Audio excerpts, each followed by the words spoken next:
y cómo la pegó, hizo la foto sin mirar, sin saber lo que cogía, pero todo por intuición, y le salió.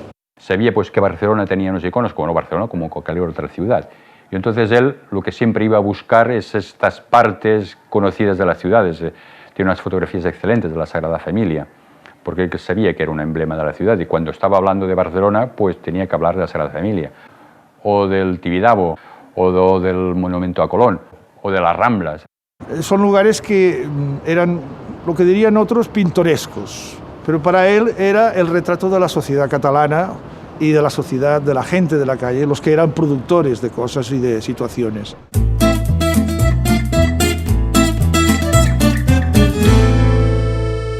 Para él la luz era algo que lo sabía utilizar muy bien, trabajó mucho los contraluces, las sombras le entraban en cámara, es decir, no le molestaba, tenía un gran dominio de la técnica. Entonces él siempre ves que las sombras son muy importantes para dar volumen a la fotografía.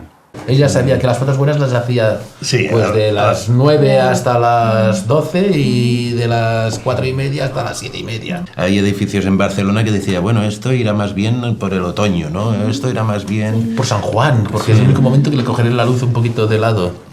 Hacíamos un viaje por Castilla y también una iglesia. Tengo que fotografiar esa iglesia. Digo, pues vamos, nos paramos. Dice, no, ahora no, esta tarde. Y entonces por la tarde volvimos porque, claro, el sol había cambiado de sitio. Técnicamente lo que aprendí es todo. La luz, básicamente lo que es el concepto de la luz, y después todo lo que son manipulaciones físico-químicas del papel, tanto en blanco y negro como en color. Hasta los años 70 estuvo fotografiando básicamente en blanco y negro.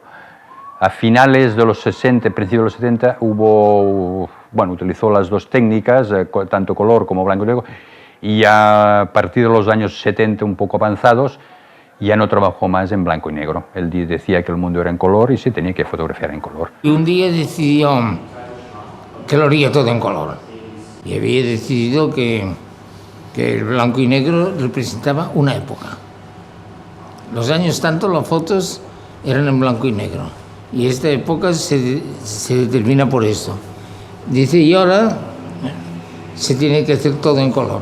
Él me enseñó que existe una barrera, la más interesante, que es entre el blanco y negro y el color. El color, que en aquella época era Kodachrome, Ektachrome, era un color de postal, excesivo. Y sin embargo él siempre trabajaba con unos métodos para que el color fuera tan suave que hubiera momentos que no supiera si estabas en blanco y negro o en color.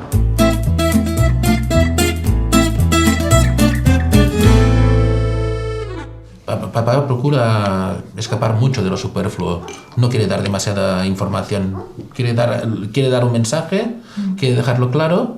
Y después, si el artista, el cliente ve más cosas de lo que él ha visto, mejor.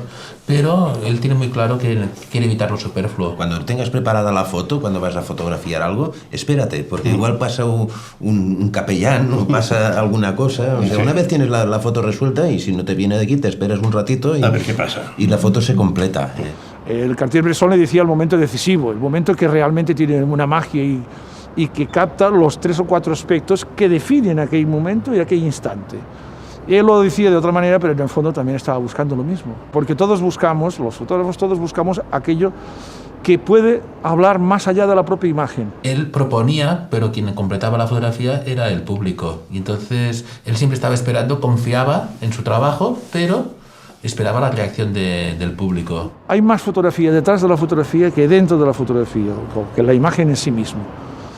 Pero eso implica recursos emocionales, de memoria, para valorar, para hacer conexiones sobre los elementos que están plasmados en el rectángulo, y que lo que es importante es qué hay detrás.